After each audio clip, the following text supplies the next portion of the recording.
She was 4 years old, shivering next to the water, but not because the water was cold, because she was fearful. She was about to do something she'd never done before in her life. She was going to try to water ski. We lived on a lake in Texas. She didn't know if she wanted to do this, being so young.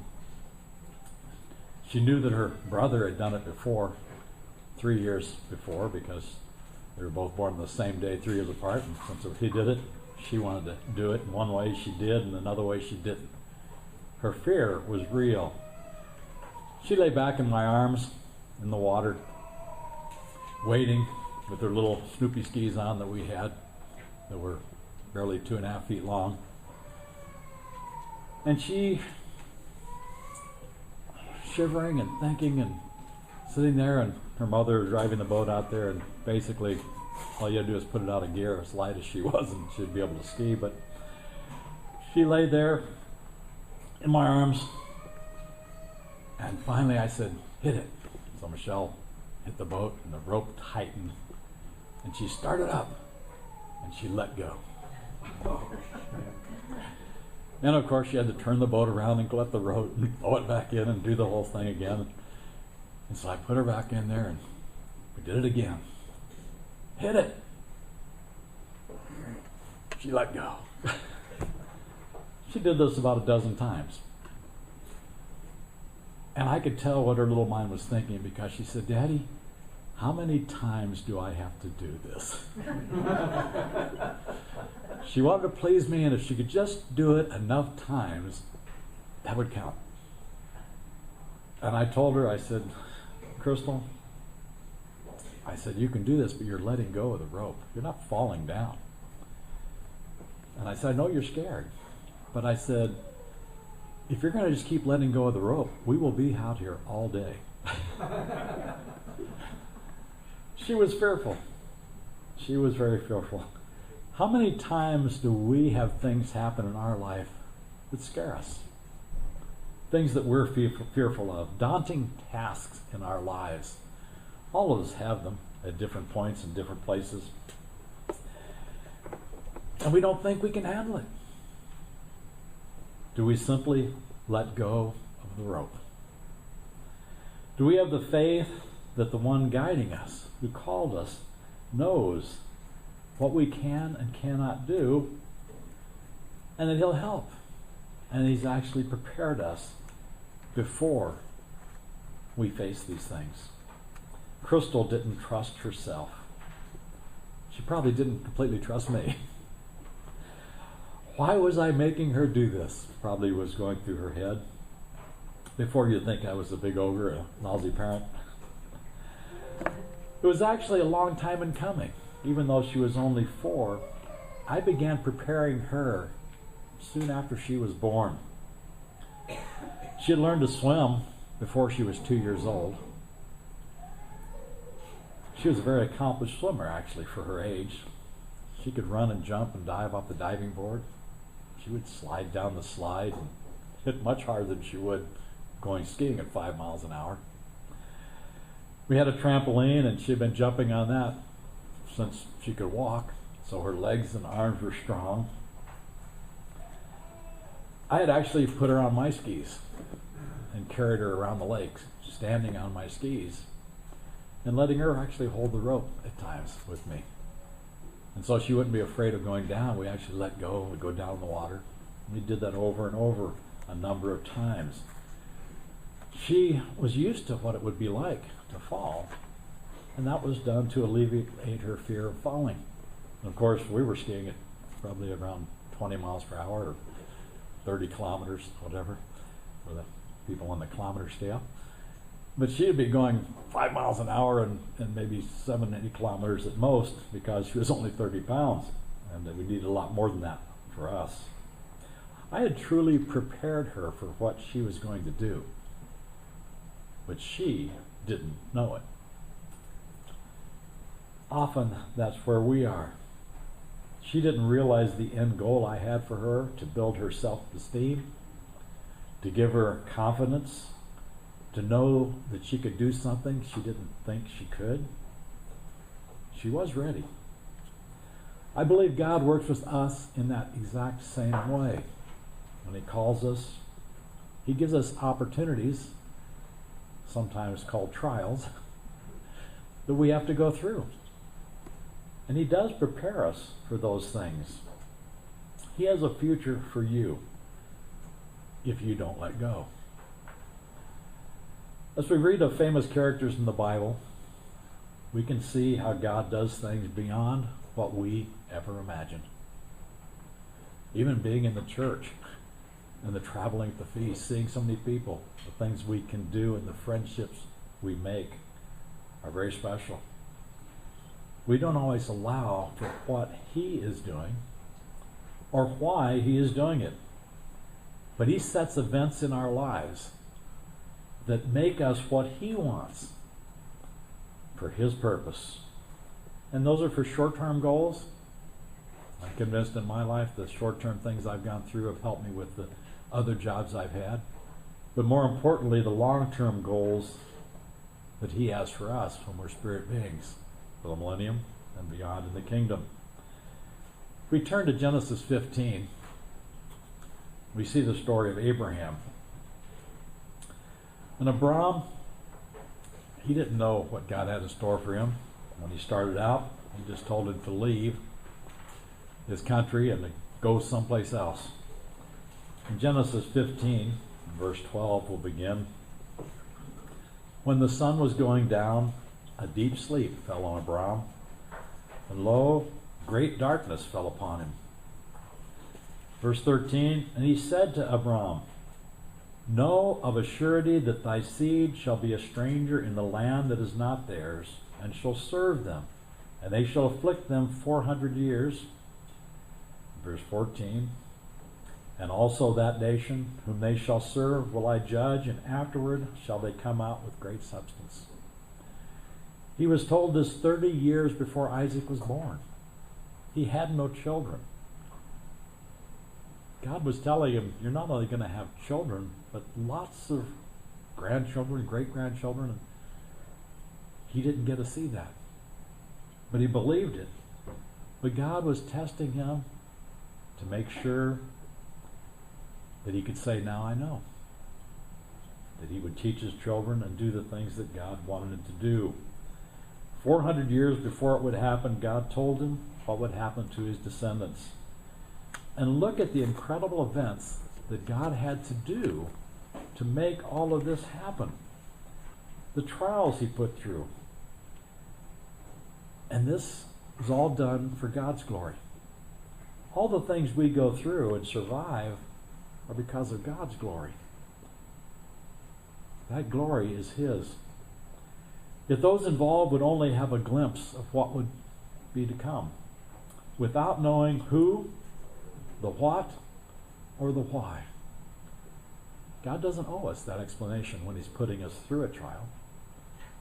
I mean, if God came down and said, hey, I'm going to give you this trial, you could probably handle it pretty well because God told you. It's when we don't know if He gave it to us, and we wonder and we question. He doesn't explain everything in detail. He lets us play our part in it to prepare us and to test us. So Abraham and Sarah waited decades after this to even have a child. In their minds, they started with one child, 2 grandchildren, Jacob and Esau.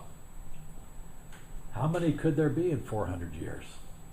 If you're only going, you have 1, they have 2, the math doesn't seem like it'd be many. And what events could possibly move them out of the promised land that they were in? Because Abraham was wealthy. Wealthy people usually don't get moved around so much. How would they become slaves?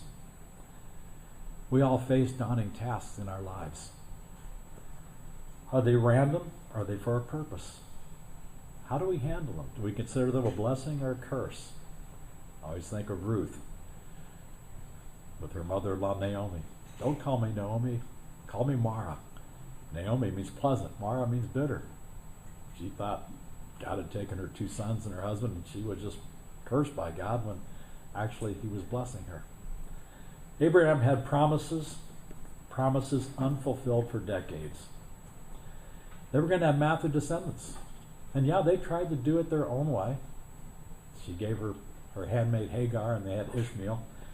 And every time we do it our way, we get an Ishmael too, and things don't turn out right. So I encourage you to try to do it God's way if you want to keep all things lined up in the right order. Genesis 22, go over a few verses. This is about the story of Isaac's sacrifice, where Abraham was told to take your son and offer him to me, your only son. You know, you're going to promise me all these descendants, and you give me one son, then you ask me to take him up and sacrifice him as an offering. We'll break into verse 11, Genesis 22. The angel of the Lord called unto him out of heaven and said, Abraham, Abraham. He answered, Here I am. He said, Lay not your hand upon the lad, neither do thou anything to him. For now I know that you fear God, seeing you've not withheld your son, your only son, from me. How old was Abraham at this point? Probably around 117 to 120. And God says, now I know. He'd already left his country. He'd already waited for a son. He had a son. He believed, Father the faithful. We tend to want God to see our fruits. Oh, I gave up smoking. Now you know, God. I gave up swearing. Now you know, God. It's a lifetime. I've asked myself, how many times, God? The answer is every time. Every time. You're going to have lots of things happen. God decides how and when to make that way of escape for you, if it's a difficult trial.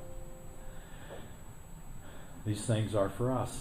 Turn to 1 Corinthians 10, verse 11. Because even though we don't understand, everything we go through teaches us something. You learn what to do or what not to do. You learn what God has in store for you. 1 Corinthians 10, verse 11, talks about all the history and the scriptures they had back then. Now all these things happened to them for examples, and they are written for our admonition, upon whom the ends of the world are come. Verse 12, Wherefore let him that thinks he stand take heed lest he fall. You have to be careful. Think about it. But he says, verse 13, There is no temptation taken to you, but such as is common to man. But God is faithful, who will not suffer you to be tempted above what you're able, but will, with the temptation, make a way of escape, that you may be able to bear it.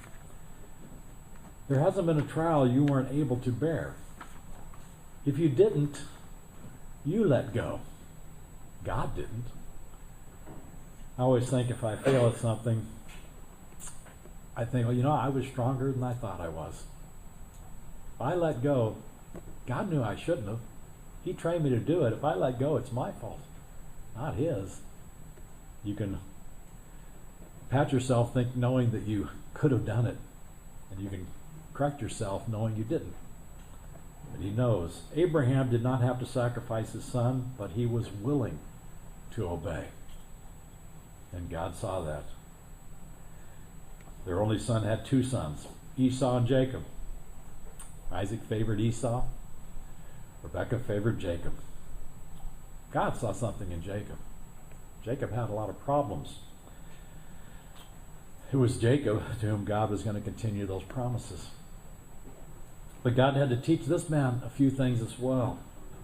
He had bought the blessing from Esau for a bowl of soup, showing that Jacob didn't understand the value of things. That's Micah's sermonette. Esau didn't. Not in the same way. In collusion with his mom, he stole the birthright. God would have given it to him a different way. I don't think that was it, but he uses our foibles sometimes to bring things. And God often works with us, with what we do, right or wrong, to bring us where he wants us to be.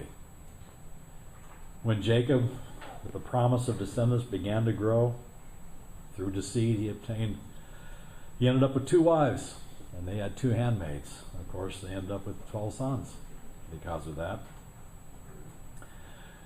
The wife he loved was Rachel. Because Leah had been substituted to start with. Again, he had to be really drunk to not know who she was, I think. I don't know if I've ever came even close to something like that to know who's in bed with me. But it happened. We just know it happened. But he loved Rachel, and he showed some favoritism, which is not what families should do, but there are different personalities and things that we have. And so he kept him close to him. He taught him accounting. He wasn't out just with the sheep doing sheep herding, which I'm sure you do too, but he did the books, he did other things. Turn to Genesis 37, if you will. Because Joseph, as a favored son, kind of had a favored position. And Jacob probably didn't want him out in the field where he might get hurt as much, although he had 11 other sons out there to protect him. But he gave him the job of accounting and bookkeeping and then delivering messages and things. God, in preparation, he prepared Joseph for what he would use later. Joseph had dreams from God, and God was working with him, though Joseph didn't know what and how that was going to work. It made his brothers and even his father rebuke him. In Genesis 37, let's go to verse 4. Or verse 3, it says, Now Israel loved Joseph more than the other children because he was the son of his old age. Again, over 100 years old. And 100 years past the 400-year promise that he made him this coat of many colors. Verse 4, When his brethren saw their father loved him more than all his brethren, they hated him and could not speak peaceably to him. And Joseph dreamed a dream. He told it to his brethren, and they hated him yet more. Because Joseph said to them, Hear this dream. Verse 7, We were binding sheaves in the field, and lo, my sheaf arose and stood upright, and your sheaf stood around and made obeisance to my sheaf. They bent over and bowed to it. His brethren said, Shall you reign over us? Shall you have dominion over us? And they hated him more for his dreams. And he had another dream. Verse 9, told his brethren, I have a dream. Behold, the sun and the moon and the 11 stars made obeisance. They bowed down to me. He told it to his father and to his brethren, and his father rebuked him. What is this dream that you have dreamed? Shall I and your mother and your brethren bow down ourselves to you? It didn't make sense to him. His brother envied him, but his father observed the saying. His father probably by that time had learned there might be something God's doing. He still didn't see it. The son doesn't, what he would consider disrespect his father. Joseph was being prepared, but for what? You know, when you read this scripture, you have a dream. I started thinking about this. If God hadn't given him the dreams, he wouldn't have told the dream to his brethren. God helped his brothers hate him. We don't tend to think of that, but God was working something out, and these dreams actually made his brothers hate him. Now, did they hate him enough to sell him before these dreams? I don't know, but they certainly did not like what he was saying here. He didn't know. His father made it clear what the dream meant, that your mother and I are going to bow down. He knew that's what it was saying. And so the story goes on. Joseph was sold by his brothers into slavery. How could this be good? He has to wonder, what is God doing? Was it random that he was sold to Potiphar? Potiphar in Egypt was a fairly wealthy man, and Joseph's training with his father in the accounting obviously was put to use by Potiphar. And we read that Potiphar was blessed. He ran the household. But running a household in Potiphar's wouldn't fulfill the dreams of your siblings bowing down to you. What purpose did God have sending him into slavery and selling him to this man? Yet all the while, Joseph remembered God. He had to question some things, though, but he didn't know why. But he didn't let go. Certainly God was blessing him, and suddenly he found himself being accused by Potiphar's wife of something he didn't do. And he was thrown into jail. Wow. Why didn't God reveal the truth? so that he wouldn't go to jail. That's what I would think. Some of the things God does aren't the way we would treat people we like. In prison, God gave him favor again. He basically ran the jail. His skills were honed in the most unforgiving of circumstances. Many people would give up on God. God's not blessing me. These dreams must have been some figment of my imagination. Joseph didn't let go. I'm sure he was discouraged. No question there. The dreams of the butler and the baker. And with the butler being restored and promising him he'd tell Pharaoh, he didn't for 2 years. Joseph didn't want to be in prison. That's why he told the butler to tell him what happened with these dreams when you get out of here so I can get out of here. I'm sure it was difficult, bearable but not fun. Some of our trials are not so much fun. They're difficult. But 2 years later, chapter 4, we know that Pharaoh had a dream, and none of his wise men or priests could tell him the dream. And the butler said, oh yeah, there was this young man in prison who told me my dream and Baker's dream, and yeah, he was hanged in 3 days and I was restored in 3 days. And he knew that. So Pharaoh calls him in. God, at this point, when Joseph was placed over all of Egypt under Pharaoh, could Joseph at that point probably see what God was doing and what the dreams probably meant? Although there still wasn't a famine, but he knew with the dream there was going to be a famine. And he probably at that point realized the famine, people would be coming to Egypt, and his brethren might come. He began to see some of the picture and the preparation. It was indeed God who loved Joseph, who during all these calamities wondered what is going on. Have you ever felt that way? I have, many times. Many times I wonder what God was doing in my life. And I'm sure you have as well. And he is preparing something that he is working out, not you and me. So God brings the famine, and the dreams begin to come true. And Joseph, who I'm sure was discouraged and upset at his brothers in Genesis 50, we'll read 3 verses there. Because Joseph's attitude, when you realize God is doing something, it's a lot easier to forgive. In chapter 50, verse 18, you know Joseph or Jacob sent his sons down there to get grain and buy things. The story's a long story and fun to read. But this is when they finally found out that Joseph, who I'm sure had an Egyptian name at that time, and all the decorations and clothing, and they couldn't recognize him. It had been some time. Verse 18, his brethren also went and fell down before his face, and they said, behold, we be thy servants. And Joseph said to them, fear not. Am I in the place of God? But as for you, yes, you did think evil against me. But God meant it for good, to bring to pass as it is this day to save many people alive, to fulfill the promises given to our father, and our grandfather, and our great-grandfather. Special. How many times have I read this verse in dark periods of my life? It's one of the ones I go to. Joseph is a hero for me when I'm going through some kind of trial that I didn't create, didn't cause. What about that slavery and that 400-year prophecy? How was that going to happen? Joseph was second in Egypt. They got given Goshen. They were rich. They had all this wealth. Slaves? Doesn't make sense. Because Joseph even told them, verse 21 of 50, that I'll nourish you, your little ones, and you'll be comforted. He spoke kindly to all of them.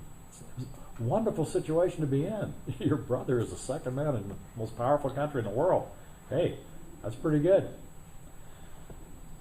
Yet that prophecy in Genesis 15:13, now close to 200 years before, had yet to come to pass.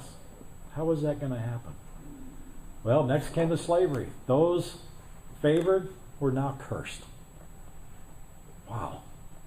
The wealthiest and most powerful nation in the world dominated their lives to the point of killing their babies. The decree to kill the sons, telling the midwives, if you see a boy, kill it. How would they be delivered from this? Again, God was in charge, as always, without giving anyone details.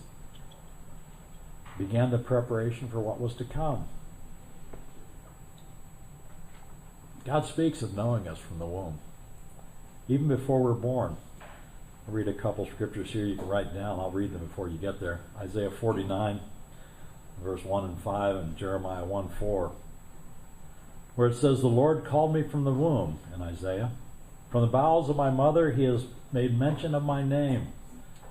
Verse 5, he says, now says the Lord that formed me from the womb to be his servant. Jeremiah also, Jeremiah 1. It says, verse 5, before I formed you in the belly, I knew you, Jeremiah. Before you came forth out of the womb, I sanctified you. I ordained you a prophet to the nations.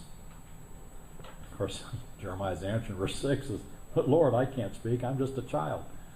That's the way most people that God uses are humble. Not me. The last thing on earth you want is to want the things that places that God doesn't want you. I've never applied for a job at the church. Well, I guess I did in high school when I wanted to make a little bit of money, but from my college days on, I was always told what to do. And I was given the job of Mr. Armstrong 2 days before he took off on a trip. I was made his aide, and I turned him down 3 weeks in a row before he said, I'm not asking you, I'm telling you. I was smart enough to say no, but the last time I couldn't. He wouldn't let me. But you don't want anything that God doesn't want for you, but you also don't want to give up at the things God puts you through to get you where he wants you. Like many, Jeremiah didn't have aspirations for himself. He didn't want the job. I suppose with the people of his time, just like in our time, we get mocked. People don't believe. They think we're crazy. And he had to face that as well. God doesn't do things randomly in their lives or in ours. He knows what's going on. He's going to call you for his purpose, and he'll prepare you for that. When did it start? Well, with little Crystal in the water, it didn't start when she was at the lake in her skis. It started years before with training. Israel's story continued on too. Exodus 2. It's fascinating to read about Moses. Do you really think he was a random baby? Ah, here's a baby. They're having lots of kids. Here's one. Let's just pick this one. I don't think so. Exodus 2 and verse 1. There was a man of the house of Levi who took a wife of the daughters of Levi, and the woman conceived and bare a son, and when she saw him, he was a goodly child, and she hid him for 3 months. Keep your place there, if you would.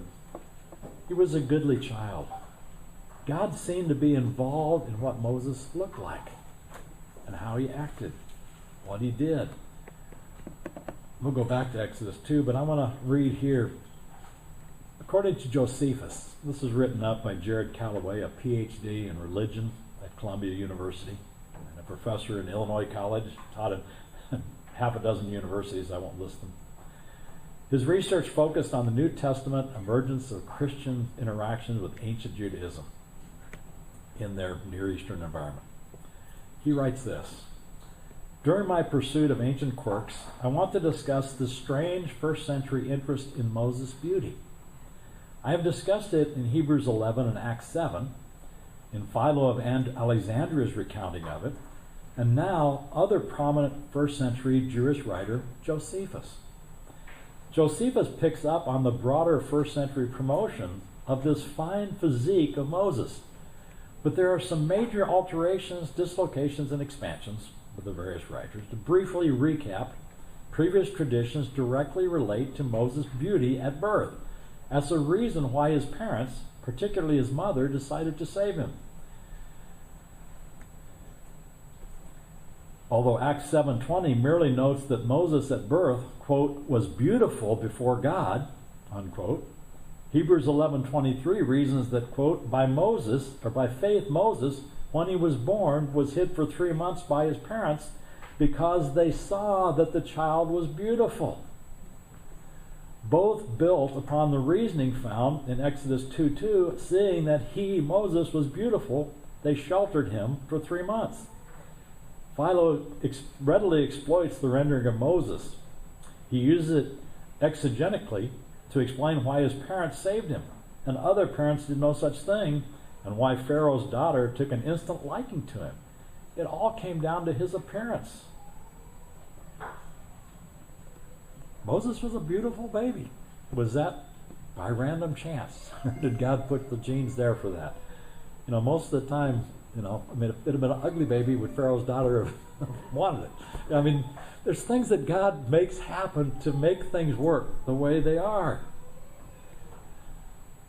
Exodus 2, verse 3. When she could no longer hide him, she took him, an ark of bulrushes, dabbed it with slime and pitch, put the child in it, laid it in the flanks by the river. His sister stood afar off to see what would happen to him. The daughter of Pharaoh came down to wash herself at the river, and her maidens walked by the riverside. And when she saw the ark among the flags, she sent her maid to fetch it. When she opened it, she saw the child. Behold, the babe wept. She had compassion on him, and said, this is one of the Hebrews' children. Then said his sister to Pharaoh's daughter, well, shall I go call a nurse of the Hebrew women, that she may nurse the child for you? Pharaoh's daughter said to her, go. And the maid went and called the child's mother. And Pharaoh's daughter said to her, take this child away and nurse it for me, and I will give you your wages. And the woman took the child and nursed it. And the child grew.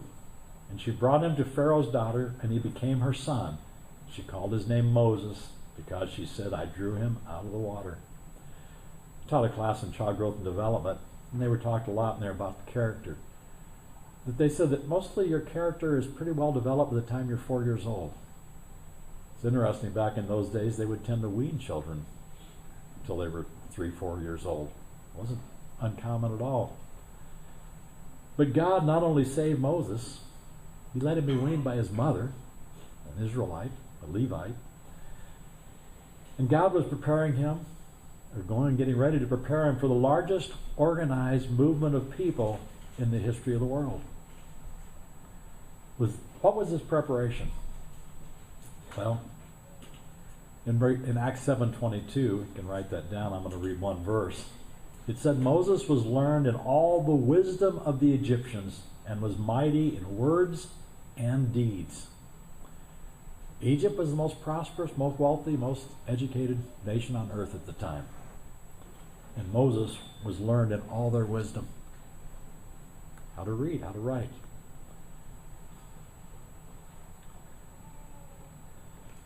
After Moses had become a man, we learn that there were other things in his life. A great deal of time happened between Moses' birth, his rise to Pharaoh, his leaving after killing the Egyptian, and fleeing for 40 years. I'd like to turn to Numbers 12, something that puzzled me as a child. I went through 12 years of imperial school, and I read the whole Bible several times during those years and memorized a large portion of it. And there were things that I questioned as a child, even in 5th, 6th, 7th grade, whatever. Numbers 12:2, after Moses became a man, Numbers 12:1 says that he married an Ethiopian woman. It says Miriam and Aaron spoke against Moses because of the Ethiopian woman whom he had married. For he had married an Ethiopian woman. Now, I knew that he had married Jethro's daughter in Midian. So where did this Ethiopian woman come in? The Bible doesn't say how it fits in. Josephus does talk about this in the Antiquities of the Jews, written around 70, 80 AD. And I think it fills in a spot there. It's not scripture per se, but it certainly fills in a gap to make you understand why and part of the training.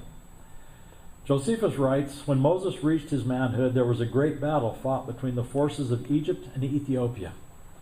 Moses, in his first battle, made a surprise attack on the Ethiopians, and they were defeated.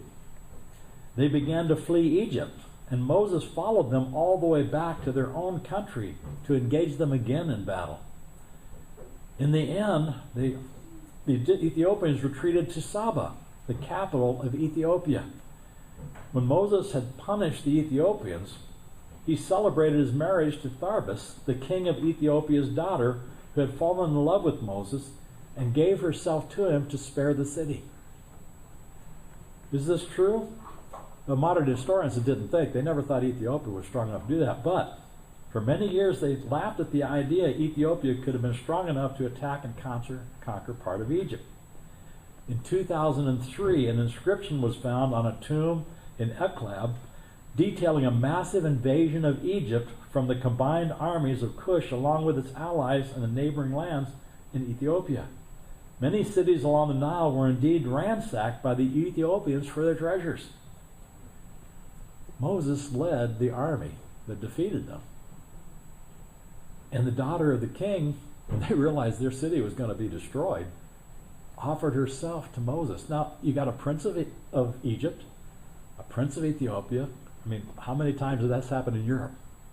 Marriages, Henry VIII to the daughter of Spain and this. I mean, these things are just done. Again, you've got a lot of status when you marry a prince. And if you think about it,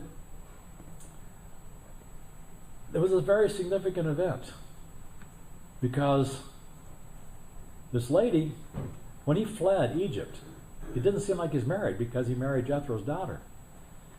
And if you were an Ethiopian princess and you're married a prince and you're real happy about that until all of a sudden your prince is a criminal and he flees away, what happens to your status? It goes down to nothing. I mean, nobody wants to be married to a criminal. And she may have gone back, I don't know where she went, stayed in Egypt, back to Ethiopia, what she did. We don't read any of that. We don't know what happened. But we know that Moses was 40 years old when he fled Egypt. So he'd done these wars sometime in his 30s probably. And he fled Egypt. And we know that from Acts 7, 23 through 29, talks about him being 40 years old. But it's interesting that what happens to you if you have status and like it, and then you lose status for 40 years? And what happens when your husband comes back as the head of a country? I can see her showing up again. Hey, that's my husband. It's been 40 years, but that's my husband. So she shows up, because the Bible says he had married, and so now he had two wives, which is unfortunate again, but it's the way life works sometimes. But I thought it was fascinating to fill in the gap of Moses' life, how God had put him in his position, trained him, and obviously he was the head of the army, marries this Ethiopian. And now he has to, God tells him to go and fight, to go to rescue his children. And again, you know the story, Exodus 2:11, he kills the Egyptian and flees because God wants to do this. Again, what motivated Moses to do this thing? I mean, he saw injustice and he did that, he buried him. He didn't think anybody saw him. And God probably made it so that he thought that. But he was seen. And when it was told, in Exodus 2:15, he says Pharaoh is mad and wants to kill Moses. So Moses fled and dwelt in Midian. And of course, you know the story then. He helps at the well, etc., etc. We don't need to go through that whole story. But it's interesting that in Hebrews 11, verses 4 through 27, it talks about Moses and his faith. I'm not sure how much he understood what God was doing at this point. Obviously not very much. But I read in verse 24 of Hebrews 11, by faith Moses, when he became of age, refused to be called the son of Pharaoh's daughter, choosing rather to suffer affliction with the people of God than to enjoy the passing pleasures of sin. And there are pleasures in sin. It's temporary ones. Esteeming the reproach of Christ greater riches than the treasures of Egypt. Christ hadn't come yet, but he still valued what God was going to do. He looked to the reward. By faith he forsook Egypt, not fearing the wrath of the king, for he endured as seeing him who is invisible. That's faith, things unseen. And he had a lot to give up. When the time came in Moses' life when he was confronted with the choice between pleasure, the wisdom of Egypt, the prestige, the power of Egypt, being over the army, potentially becoming Pharaoh. He chose to identify with the slaves, the people of God, even though it was going to bring self-denial and suffering. Moses had to think his days in Egypt were over. A new life. He wouldn't need any of his army training now. You don't train a bunch of sheep to go attack other sheep. Doesn't work that way.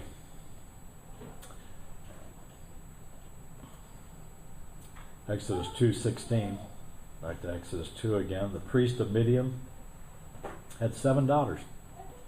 The priest of Midian, obviously there are other people knew about God, different people.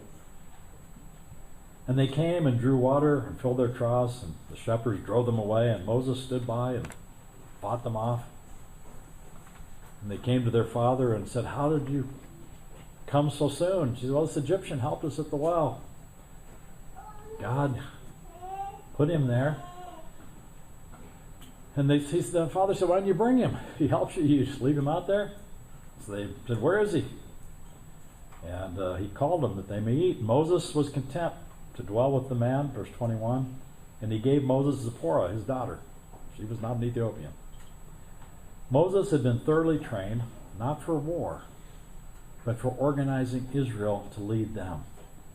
He didn't know his role till he saw the burning bush. And God told him at age 80, 40 years after fleeing Egypt, that I want you to free my people. He was prepared for this task, trained in Pharaoh's house, trained in managing an army, humbled at being a shepherd for 40 years, none of which he could have imagined at any point in his life before that. But God knows. God knows. Because he says in Philippians 1:6, being confident of this very thing, he which has begun a good work in you will perform it until the day of Jesus Christ. For you and for me, that's just as true as it was for Moses, the apostles, or anyone else. God knew Moses needed preparation. He couldn't just take a slave in Egypt and just say, "Hey, stand up and tell everybody to flee." He always prepares us for a job. He gives us what we need to begin that work. It may be a one-time job. Joshua and Caleb. Joshua had to lead Israel for his lifetime. Caleb gave a good report and got to not have the problems. It sometimes a lifelong event, like for Moses, or a one-time job. When did the work in you begin?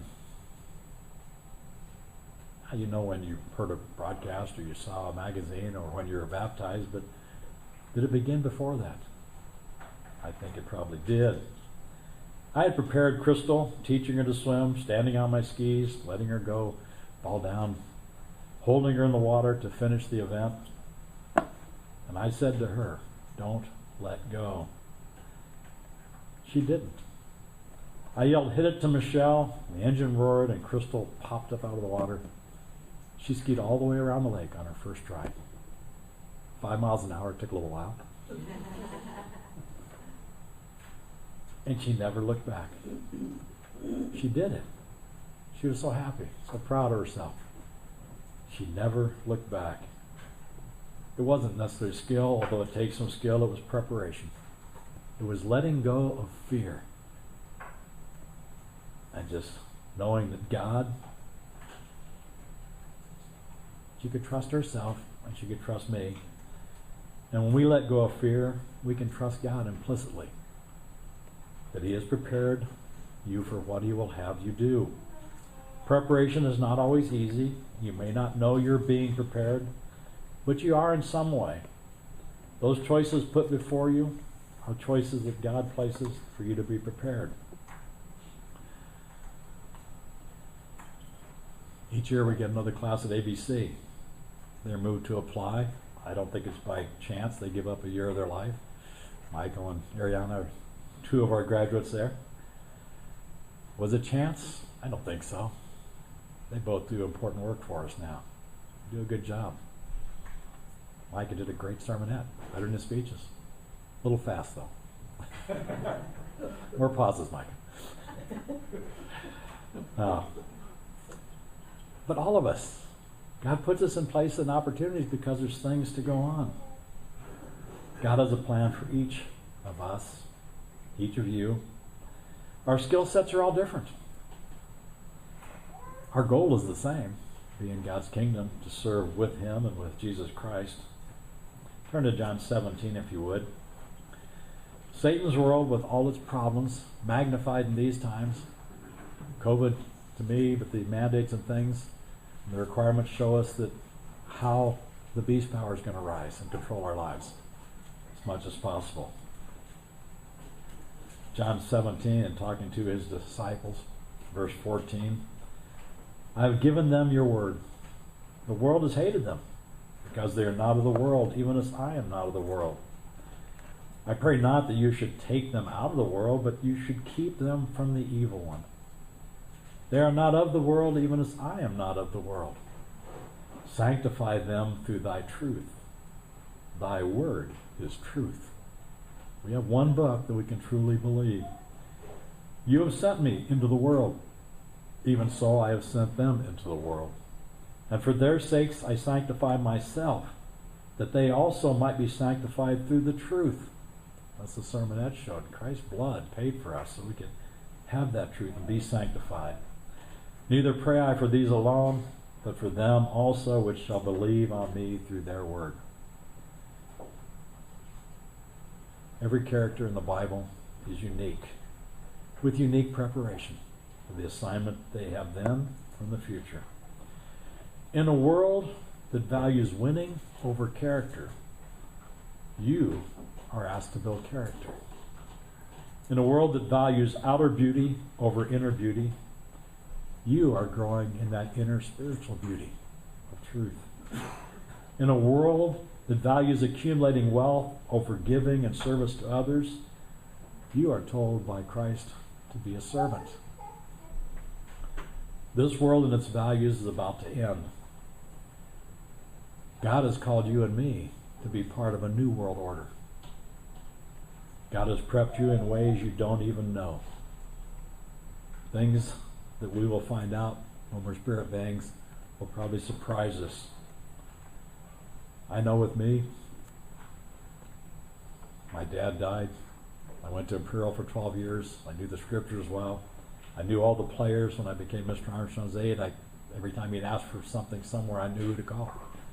All the little pieces of things are not necessarily random acts. At the time I thought they were, and usually do. But God knows what He has for you to do at different times to help out with certain purposes.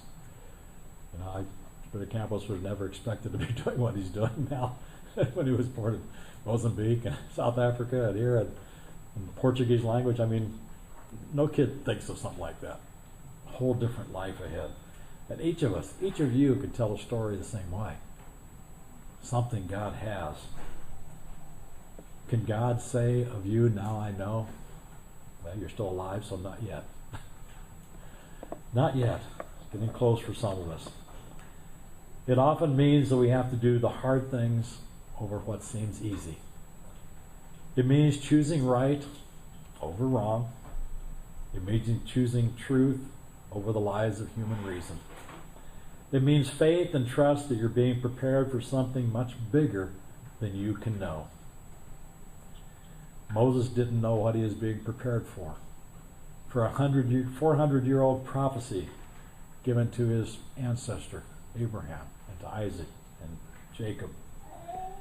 His 80 years of preparation, he didn't know. Just as Joseph didn't know.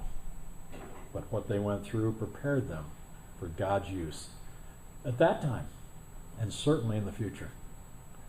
God gives you opportunities to prove Him. And as you face these life events in your life, I would say to you, don't let go.